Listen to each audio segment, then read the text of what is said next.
অভিনেতা ও model FS Naim অভিনয়কে তিনি হৃদয় থেকে ভালোবাসেন। চরিত্রের জন্য নিজেকে ভেঙে চুরমার করতে একটুও কার্পণ্য করেন না।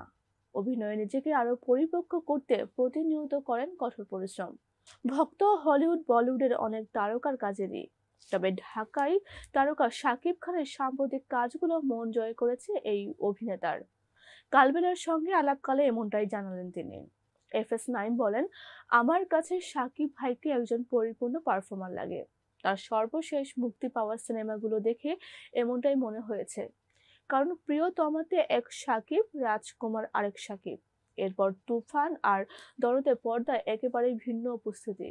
সবকিছু মিলিয়ে পর্দায় তার ভার্সেটাইল উপস্থিতি আমাকে মুগ্ধ করেছে। এরপরে আমার মনে হয়েছে শাকিব খানকে আমরা এখনো ব্যবহার করতে পারিনি। ইন্ডাস্ট্রিতে তার আরো অনেক কিছু দেওয়ার আছে। এ সময় নাইম নিজের কাজ নিয়েও কথা বলেন, জানান ভালো একটি কাজ উপহার দিতে নিজের সর্বোচ্চ দিয়ে সবসময় চেষ্টা করেন, যার প্রমাণ তার সর্বশেষ প্রকাশ পাওয়া কালপুরুষ ওয়েব সিরিজে দিয়েছেন তিনি।